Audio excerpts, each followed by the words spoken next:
ಪ್ರಶ್ನೆ ಪತ್ರಿಕೆ ಸೋರಿಕೆ ಹಾಗೂ ದೆಹಲಿಯ ಜಂತರ್ ಮಂತರ್ನಲ್ಲಿ ವಿದ್ಯಾರ್ಥಿಗಳ ಮೇಲಿನ ಲಾಠಿ ಚಾರ್ಜ್ ಖಂಡಿಸಿ ಕಲಬುರಗಿಯ ಆಳಂದದಲ್ಲಿ ಬೃಹತ್ ಕ್ಯಾಂಡಲ್ ಮಾರ್ಚ್ ನಡೆಸಲಾಗಿದೆ. ಪ್ರಬುದ್ಧ ಆರ್.ಕೆ. ಪಾಟೀಲ್ ನೇತೃತ್ವದಲ್ಲಿ ನಡೆದ ಪ್ರತಿಭಟನೆಯಲ್ಲಿ ನೂರಾರು ವಿದ್ಯಾರ್ಥಿಗಳು ಭಾಗವಹಿಸಿದ್ದು, ಆತ್ಮಹತ್ಯೆ ಮಾಡಿಕೊಂಡ ವಿದ್ಯಾರ್ಥಿಗಳ ಕುಟುಂಬಗಳಿಗೆ ನ್ಯಾಯ ಒದಗಿಸಬೇಕು, ತಪ್ಪಿತಸ್ಥರ ವಿರುದ್ಧ ಕಠಿಣ ಕ್ರಮ ಕೈಗೊಂಡು ಪಾರದರ್ಶಕ ಶಿಕ್ಷಣ ವ್ಯವಸ್ಥೆ ಜಾರಿಗೆ ತರಬೇಕು ಎಂದು ಆಗ್ರಹಿಸಿ ಕೇಂದ್ರ ಸರ್ಕಾರದ ವಿರುದ್ಧ ತೀವ್ರ ಆಕ್ರೋಶ ವ್ಯಕ್ತಪಡಿಸಿದ್ದಾರೆ. Bureau report Chandrashekhar Nagnalli. ಕನಿಷ್ಠ ಆ ವಿದ್ಯಾರ್ಥಿಗಳ ಪಾಲಕರ ಮನೆಗಳಿಗೆ ಭೇಟಿ ಕೊಡಲಿಲ್ಲ ಮತ್ತು ನಾವು ಯಾವುದೋ ಒಬ್ಬ ವ್ಯಕ್ತಿಯ ರಾಜೀನಾಮೆಯನ್ನು ಕೇಳ್ತಾ ಇಲ್ಲ. ಆ ವಿದ್ಯಾರ್ಥಿಗಳಿಗೆ ನ್ಯಾಯವನ್ನ ಕೊಡಬೇಕು ಅಂತಂದ್ರೆ ಆ ವಿದ್ಯಾರ್ಥಿಗಳಿಗೆ ಧೈರ್ಯವನ್ನು ತುಂಬುವ ಕೆಲಸವನ್ನ ಆಗಬೇಕಿತ್ತು. ಆದ್ರೆ ದುರ್ದೈವ, ಅವತ್ತು ಈ ದೇಶದ ಅಧಿಕಾರಸ್ಥರಾಗಿರ್ತಕ್ಕಂಥ ಒಬ್ಬ ಶಿಕ್ಷಣ ಸಚಿವನಾಗಲಿ ಒಬ್ಬ ಪ್ರಧಾನಿಯಾಗಲಿ ಯಾರೊಬ್ಬರು ಕೂಡ ವಿದ್ಯಾರ್ಥಿಗಳಿಗೆ ಸಾಂತ್ವನವನ್ನು ಹೇಳಲಿಲ್ಲ. ಹೀಗಾಗಿ ಇಡೀ ದೇಶದೊಳಗೆ ವಿದ್ಯಾರ್ಥಿ ಸಮೂಹ ರೊಚ್ಚಿಗೆತ್ತು, ಅವರೊಳಗೆ ಆಕ್ರೋಶ ಬಂತು. ಅಂತ ಆಕ್ರೋಶದ ಪರಿಣಾಮದಿಂದಲೇ ಒಬ್ರು ಹೋರಾಟಕ್ಕಿಳಿದ್ರು. ಹೀಗೆ ಹೋರಾಟಕ್ಕಿಳಿಯುವಂತಹ ಮೂಲ ನೇತೃತ್ವವನ್ನು ವಹಿಸೋರು ಯಾರು? ನಾನು ಒಂದೆರಡು ಮಾತುಗಳನ್ನು ಹೇಳ್ತೀನಿ. ಆತ್ಮೀಯ ವಿದ್ಯಾರ್ಥಿಗಳೇ, ನೆನಪಿರಲಿ, ಇವತ್ತು ಇದಕ್ಕೆ ರಾಜಕೀಯ ಬಣ್ಣವನ್ನು ಬರೆಯಲಾಗ್ತಾ ಇದೆ.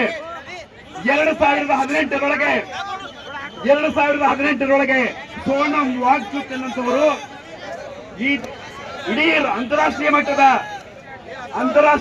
ರಾಮನ್ ಮೆಗಾಸೆಸ್ ಪ್ರಶಸ್ತಿಯನ್ನ ವಿಜೇತರು.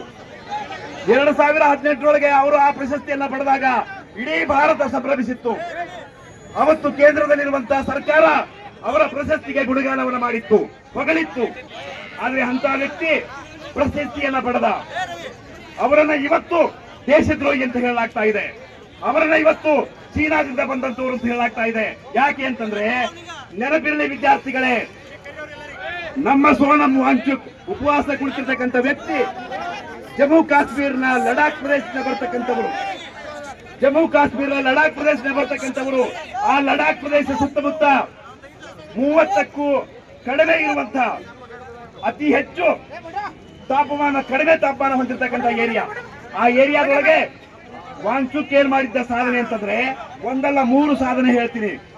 ಒಂದು, ಆ ಭಾಗದೊಳಗೆ ಸರ್ಕಾರಿ ಶಾಲೆಗಳು ನಡೆಯುವುದು ಕಷ್ಟ ಇತ್ತು. ಸರ್ಕಾರಿ ಶಾಲೆಗಳು ನಡೀತಾ ಇರಲಿಲ್ಲ.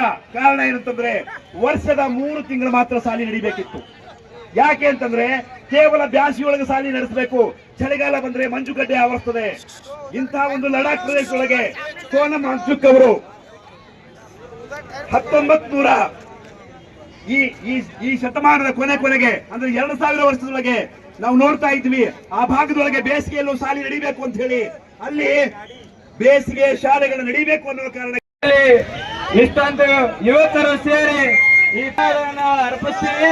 ಈ ಪ್ರತಿಭಟನೆ ಬಂದಿದ್ದಕ್ಕೆ ನಿಮಗೆಲ್ರಿಗೂ ಗೊತ್ತಿದ್ದಂಗೆ ಸೋನಂ ಸರ್ ಅವರು 25 ದಿನದಿಂದ ಉಪವಾಸ ಆಗಿದ್ದಾರೆ. ಅವ್ರೇನು ನೀಟ್ ಪರೀಕ್ಷೆ ಬರ್ಲಿಕ್ಕೆ ಹೋಗಿಲ್ಲ, ಅವ್ರೇನು ಯುವಕರಿಲ್ಲ. ಆದ್ರೆ ನಮ್ಮಂತ ಯುವಕರಿಗೆ ಈ ದೇಶದಲ್ಲಿ ನ್ಯಾಯ ಸಿಗ್ತಿಲ್ಲ ಅಂತಂದು 25 ದಿವಸ ಅವರು ಪ್ರತಿಭಟನೆ ಮಾಡಿದಾರಲ್ಲ, ಅದಕ್ಕಾಗಿ ಅವರ ಬೆಂಬಲಿಗಾಗಿ ನಾವು ಎಲ್ಲ ನಿಂತಿದ್ದೀವಿ. ಬಂಧುಗಳೇ, 18 ಜನ ಯುವಕರು ಇವತ್ತು ಒಂದು ಕನಸು ಕಂಡು ಡಾಕ್ಟರ್ ಆಗ್ಬೇಕನ್ನೋಂತ ಕನಸಿನಲ್ಲಿ ಅವರ ತಾಯಿ ತಂದೆ ಹೇಳಿದಂಗೆ ಅವರು ನೀಟಿನ ಪತ್ರ ಪರೀಕ್ಷೆಗೆ ಅವರು ಹಗಲಿರುಳು ಅವರು ಪರಿಶ್ರಮದಿಂದ ನೀಟ್ ಬರಕ್ ಹೋಗಿದ್ರು.